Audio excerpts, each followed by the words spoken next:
আসসালামু আলাইকুম everyone, welcome back to my channel. আশা করছি আপনারা সবাই অনেক বেশি ভালো আছেন। আমি আলহামদুলিল্লাহ ভালো আছি। তো ধানমন্ডি থেকে আমরা কিন্তু সরাসরি চলে এসেছি খিলগাতে এবং আজকে আমরা এসেছি আইস পান্ডা রেস্টুরেন্টে। তো এই রেস্টুরেন্টের নাম আসলে অনেক দিন থেকেই শুনেছি, আসবো আসবো করে আসাই হয়নি। তো ফাইনালি আজকে চলে আসলাম আইস পান্ডা রেস্টুরেন্টের দিলওয়ালে খেতে। তো এই দিলওয়ালের রিভিউ আমি আসলে অনেক দিন থেকেই দেখেছি। তো মেইনলি এটা খাওয়ার জন্য এখানে কিন্তু এত বেশি ভিড় হয়ে থাকে। তো এখানে দেখতেই পাচ্ছেন এই রেস্টুরেন্টে কি পরিমাণে ভিড়। যদিও এর আগে আমি কখনোই আসিনি। তবে আমার কাছে মনে হয়েছে যে ফ্রাইডেতে মনে হয় এখানে একটু বেশিই ভিড় থাকে। অন্যান্য ডেতে আসলে হয়তোবা এত বেশি ভিড় হবে না। তো অনেকক্ষণ দাঁড়িয়ে থাকার পরে ওনাদেরকে আমি অর্ডারটা প্লেস করেছিলাম। এখানে পে ফার্স্ট, আগে পে করে অর্ডার করতে হবে আর কি। তারপরেও অর্ডার করার সময় এখানে লাইনে দাঁড়াতে হয়েছিল। তো তারপরেও আরও কিছুক্ষণ অপেক্ষা করার পরে আমরা একটা বসার জায়গা পাই। তো এখানে আমরা একটা চিকেন স্ট্রিপ অর্ডার করেছিলাম আর অর্ডার করেছিলাম একটা দিলওয়ালে। তো ওনাদের চিকেন স্ট্রিপটা আউটস্ট্যান্ডিং ছিল, এত বেশি মজা ছিল যেটা বলার বাহিরে। এত মজার চিকেন স্ট্রিপ এর আগে আমরা কখনোই কোথাও খাইনি। তো আমাদের কাছে মনে হচ্ছিল যে ওনাদের চিকেনের সব আইটেমই অনেক বেশি মজার, যদিও আমরা ট্রাই করিনি কারণ এত বেশি ভিড় ছিল যে আর অন্য কিছু যে ট্রাই করব সেটার ইচ্ছা করছিল না। তো ফাইনালি আমাদের কাঙ্ক্ষিত দিলওয়ালে চলে এসেছে। এটা আসলে ডাবের শাঁস দিয়ে তৈরিকৃত একটা ডেজার্ট।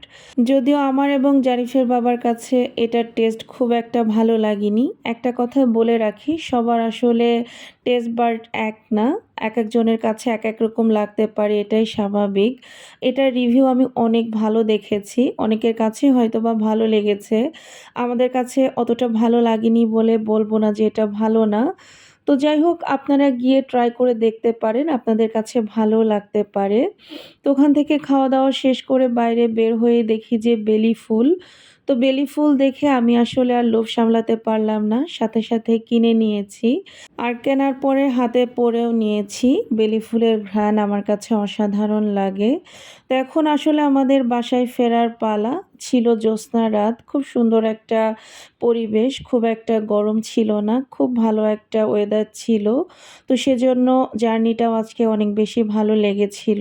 আর বাইকে আসলে এমনিতেই অনেক বেশি বাতাস লাগে। তো তারপরে এখন আমরা বাসায় চলে এসেছি।